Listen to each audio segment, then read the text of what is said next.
Your Honors, my name is Jeffrey Adams, and I represent Claire Plainview, the appellant in this matter. This matter is about pollutants that are being released in the vicinity of her reserve so that a factory can achieve increases in productivity and production goals, and the effects that those pollutants are having on Claire's health and on her rights as protected by the Canadian Charter of Rights and Freedoms. But ultimately, it's about who should pay for a factory to maximize its productivity and profitability. Now, on October 10th, 2018, the director of the Ministry of the Environment exercised a discretionary power authorizing Vulcan to increase its emissions of benzene to more than 6 times the usual regulatory standard. We say that decision is unreasonable for 2 reasons. It doesn't comply with statutory requirements, and it unjustifiably violates Claire's charter rights. One of the statutory requirements that the minister must meet in exercising her discretionary power is to ensure that the site-specific exemption is the minimum it can be while still enabling the person to comply with the regulations.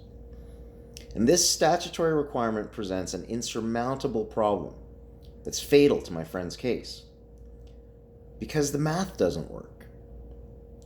Vulcan originally received an environmental compliance approval from the minister to upgrade its factory with a goal of increasing production by 35%. Now, that's a multiplier of 1.35.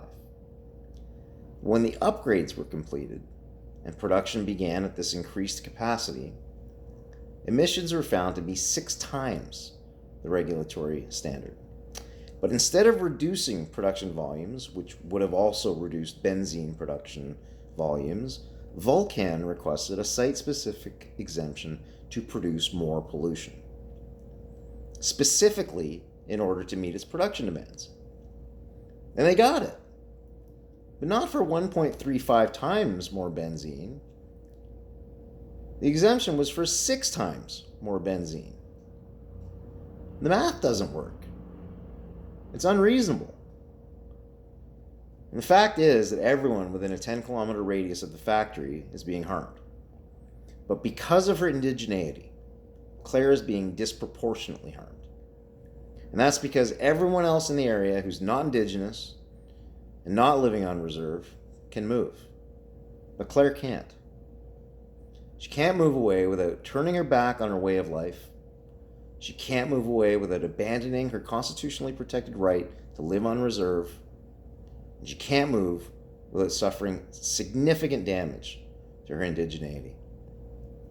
But she can't stay without personally paying for Vulcan to achieve its profitability goals with her health. That's unreasonable. Ultimately, what we're asking of this honorable court is to accept the dissenting opinion of Justice Victoire in the Court of Appeal and to restore the decision of the panel of the Divisional Court. Because we say that when the legal issues are properly framed, the correct outcome is that an unjustifiable infringement of Ms. Plainview's rights is made out. And in light of that, the decision of the minister must be found to be unreasonable. Thank you. Those are my opening remarks.